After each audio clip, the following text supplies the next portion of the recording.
Herman is sitting right here. Let me say this.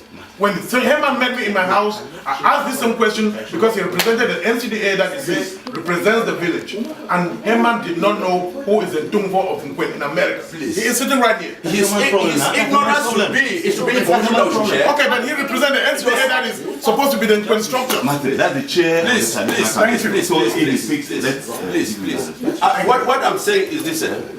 We know that differences between all of the two groups. We should not allow these differences to override our reason. I just asked a simple question. Yes, that question was not called for because I called him. And when I'm calling him, I mean for that. I cannot call him if the phone does not know what I'm saying. If he is not a do for, I will not sit near the phone and record him. So if you start again, you ask me, is he a do for? Then you have some other thing behind your mind. Okay, your magistrate. Yeah, this is Dr. Nkwen. I'm going to go back to what before we said earlier. That I think you made a point that if you start here by stating that one group shouldn't bear Nkwen or one group is recognized by people, this place is going to burn. I think I'm seeing the trajectory right now. So what I'm proposing is that, but here's the bottom line. As Dr. Tu has highlighted that there are two groups here. So my question is that, are you now establishing the hegemony of one group over the other? Or is it by default that all Nkwen son and daughter belong to the NCDA? You see, we are, for example, this group, like, I want to maybe start from, since we also started from where the doctor, if, for example, there are some of you who are also doubting now that there's something called reform because we are in the United States. Are you also in the same group? No, we don't doubt it. I don't doubt it. You know there's a thing, but there's an institution called reform. Yeah, which means, for example, now that this is what the explanation he was asking to was not necessary, right? That I should start explaining what is reform. Then we are missing our trajectory. So that's why I'm telling you now that if all of us recognize the fact now that there is one Kwefo in Nkwen, and all of us also know now that what that Kwefo is. Me, I know it, but I cannot hold it there. I know there is an institution called Kwefo, but if you tell me, present it to me, I don't know it. I will not tell you. That's why I will not go out defining terms, for example, that we get that. And I want to tell you that whatever thing you do in the United States here, if you see the article, this thing I wrote in answer to his letter to me, there are groups here. We recognize the fact now that it is your individual pursuit of life that got you to the United States. You wanted to advance yourself in life. That is the first thing. It is when you are successful that you move to see if you can use your success for your roads to benefit. Is that not true? And if you also go ahead, you are going to realize now that there are people here, a good number, who have not yet made it and they cannot belong to any of these two groups. Is that not true? They don't belong to any of the two groups because they have not yet made it. And that is why we are saying all of them are children of Nkwen. And this is why we are saying the day you shall, either you could stay off from the group because you are unable to. You could stay because you are just defiant, because I don't want to help Nkwen. You could stay because your means are not yet enough to be able to do all this work. But we are saying, those who think, for example, now that they went out in pursuit of personal life and have succeeded and they can look back, those are the people we are saying. Let us encourage them so that those other ones who are still coming, they can see an example and follow. And we are, excuse me. And that is what I'm telling you. That if, for example, we had one group and we were able to have 10 achievements, and by the time we move to two groups, we have 2 achievements. then the basis of moving from 1 to 2 is, we don't have a basis for it. And this is exactly why, because you are here, you are working at your level, this other people, but the Nkwen is working at the level of everybody who is of Nkwen. And they have assessed the situation. And that is why they have come to this situation and said, look, it will not be, for example, to permit the 3rd, 4th, 5th, 6th group. And that is why we ask, it is at the end of the day, if the Nkwen gives instruction and you don't follow, in fact, you don't have, nobody is there with a whip behind you. Nobody is there. But those instructions are there, and they will live for posterity. But, yeah. Okay, Justice, I'm sorry, let me step in here. There are two things. I'm actually represent my organization, yes. in USA.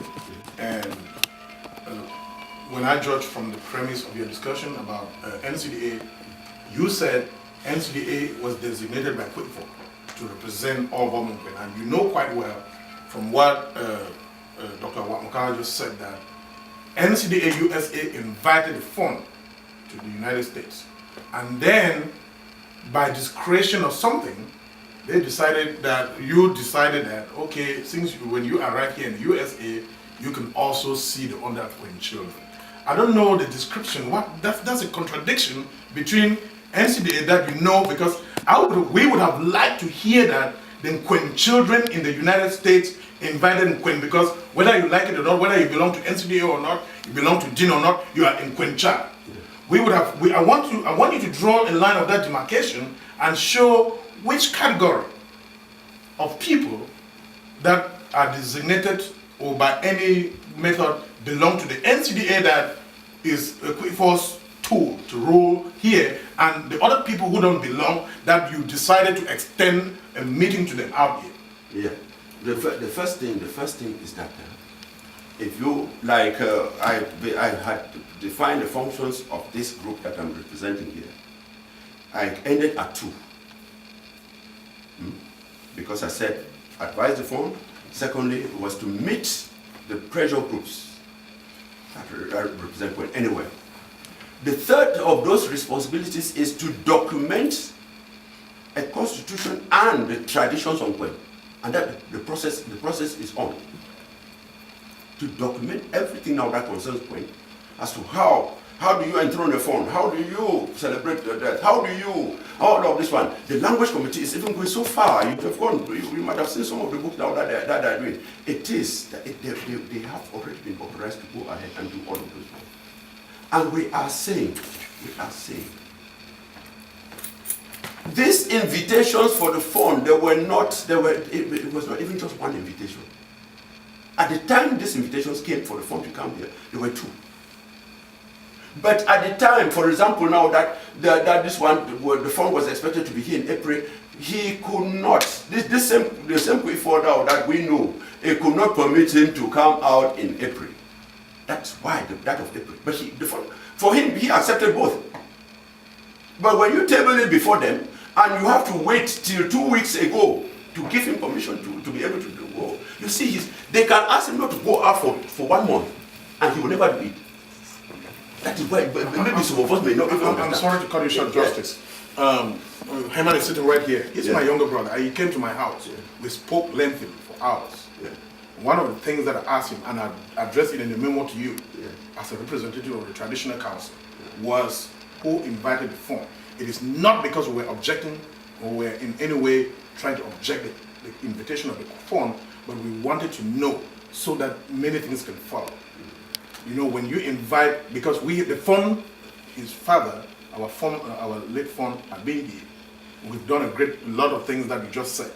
When I addressed him that question, that who invited the fund, I'm sorry to say that I'm surprised to hear from you that invitations came from the United States inviting the fund, because there were 2. The president of NCDA told me that the fund invited himself to come to the United States. Point number 1. Number 2, that is clear. Number 2, I just want to go back to this thing about the inclusion and exclusion criteria of Nkwen children.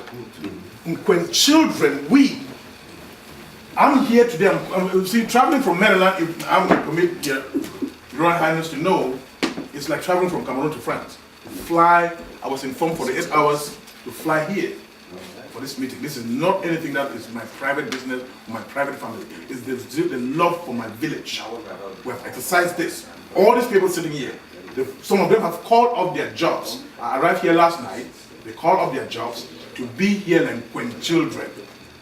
I am so much concerned with this thing that whether by payment of dues, which is one of the things that they used to exclude Nkwen children from, to the extent that they would use some exclusion criteria. So we don't know what is happening between the palace and here. That is why Dean relied. We love the culture. We celebrate the culture. We relied on a Ntungfo. And the Ntungfo that I knew when I came here was Ntungfo Malfobi. So we don't have any decision over whoever becomes Ntungfo. What we wanted to know was who now can we turn to? Because we had a simple medium of communication, which was the E-group of NCDA-USA. Heyman and his former boss masterminded and excluded all the names of all these learned we have I just want to say that. We have all said now that we should. No, I'm not going back. I'm explaining how. I'm trying to explain what the exclusion criteria. So how, that's why you see we're so concerned about who is a Ntungfo, because there was no way for us to communicate between the palace and US